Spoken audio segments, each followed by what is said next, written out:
Ayan, halalo guys, magluluto po tayo ng ginisang upo. Nalagay ko na po ang sibuya, ay ang bawang, ngayon naman po ang sibuyas. Nahuli po video ko guys.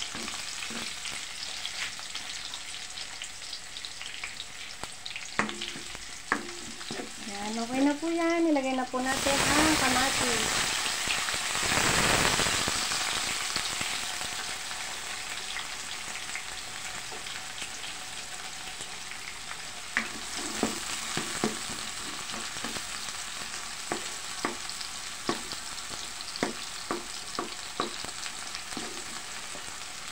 Palambutin lang po natin ang kamatis. Ibig sabihin, lutuin po natin ang kamatis. Lutuin.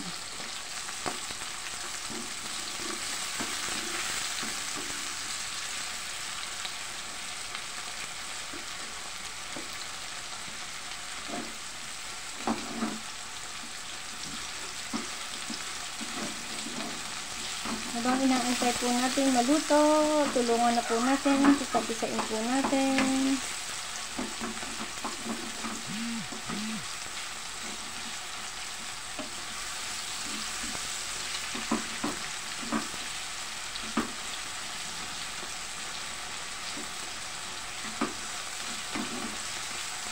Ayan, dahil ito na po ang kamatis at pisain na, lagay po natin ang binayat na karne.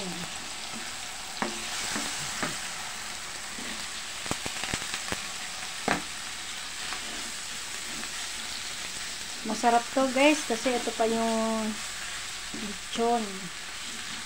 Ito pa po yung lechon na lechon baboy.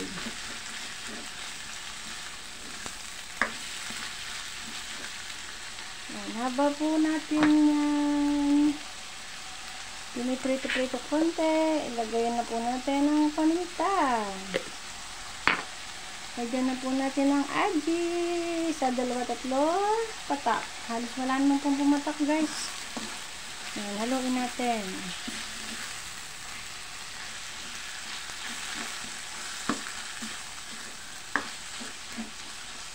Hindi ko po pinaride yung baboy. Kasi lechon po yan. Ganyan lang.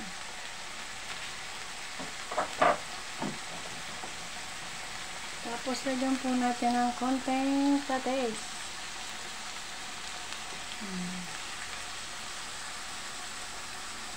Mga 2 kutsara lang din. Yan lang po natin kumulo-kulo. Kumulo-kulo, kumapit sa karne.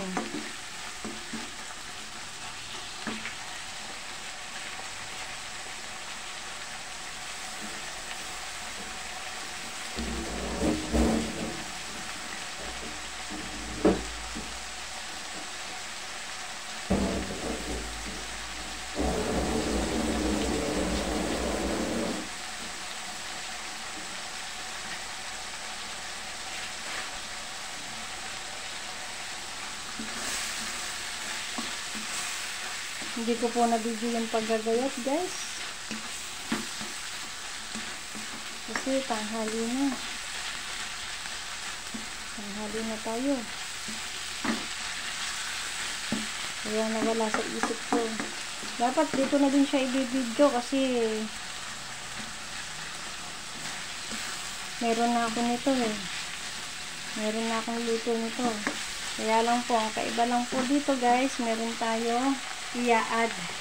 May i-add po tayo kaya naisipan kong i-video. Meron kasi tayong bagong idadagdag na wala doon sa mga nauna kong video. Kaya panoodin nyo po hanggang sa matapos kung ano yung i-add ko. Mystery muna po, mystery. Hulaan nyo kung ano yung idadagdag ko guys. Mystery tayo, mystery.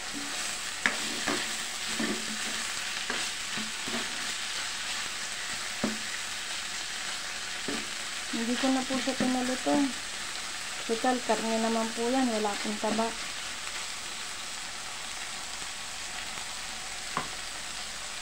Yan. Dahil alam naman po natin ang upo na lagi kong sinasabi ay nagtutubig. Kaya ayan, ilalagay na po natin. Di po natin sinabawan, di po natin tinubigan. Lalagyan na po natin ang upo.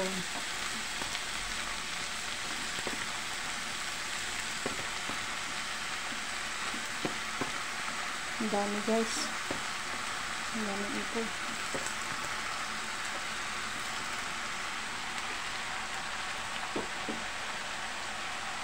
Haluin lang po natin. Alam nyo guys kung bakit ako nasasangkat naglalagay ng mga pampalasa at hindi sa mismo na ilagay na. Kasi po para kumapit po yung lasa niya sa mga sahog. Halimbawa sa karne. Para po kumapit. Tapos pag kulang, saka na lang po tayo mag-a-add.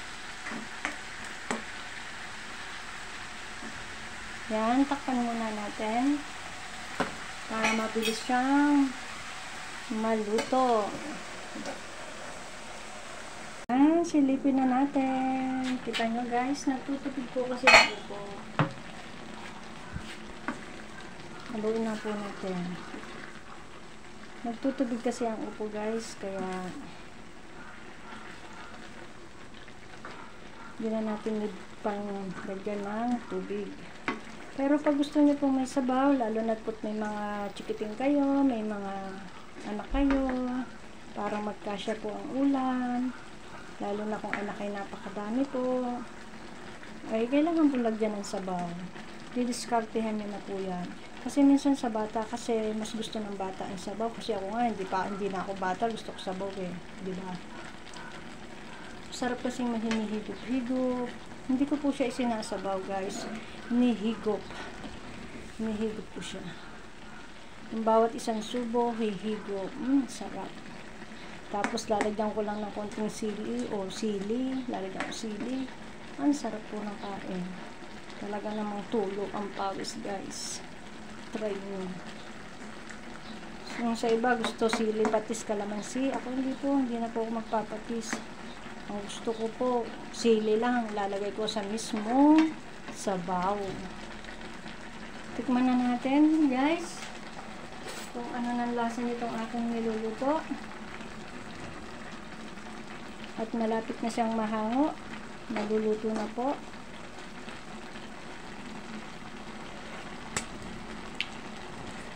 Medyo kulang po siya sa patis, guys.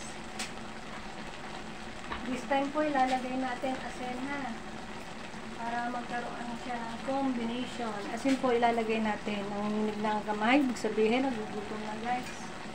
Nagugutom na. Haluin po natin. Malapit na po siyang maluto guys. Madali lang namang maluto ang upo. Mga 15 minutes luto na to. Tamang-tama, alas 12 na. Hindi po kita yung paminta, kaya dagdagan na po natin ang paminta kasi gusto ko talaga medyo anghang-anghang eh.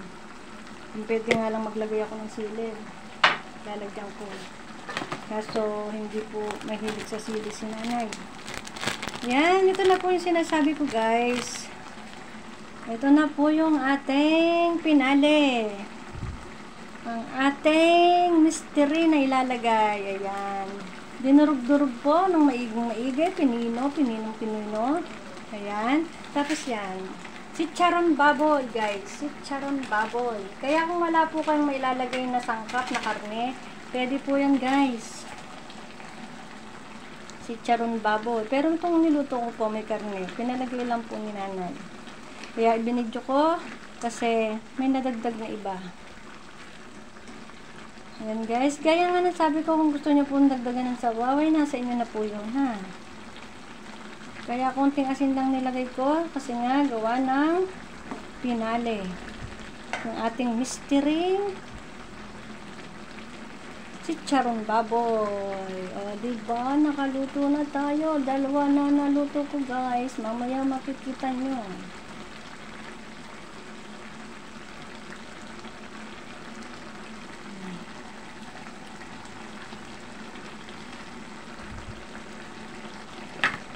Tikman na natin guys kung anong lasa, kung may nagbago ba nung nilagay natin ng chicharon o as usual, ganun pa din. Sandali, ano lang natin guys.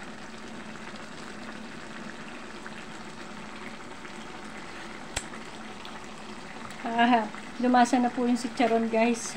Kailangan mga para talab na talab pala guys. Kahit wala pong karne o manok o ano man, sardinas, kasi kami talagang ako malimit kong ilagay sardinas. Kaya kung mapapansin nyo sa mga una kong video, sardinas po, di ba? Sardinas, tuna, nilalagay ko, hindi karne. Alam nyo na, mahal ang karne, di ba? Kaya karninas tayo guys, karninas. Kaya pas gusto nyo po malasa mga 3. Katulad ganito kadami, mga 3 po, tatlong chicharon baboy po, pinuhin nyo lang. Masarap guys. Promise, masarap siya guys. Kung sa iba toppings lang yon, hindi, dito niluto ko para lumasa.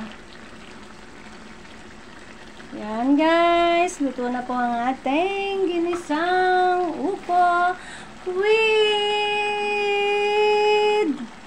tinadtad na lechong baboy saka chicharon baboy, di ba? May baboy lahat. O guys, ayan, luto na po.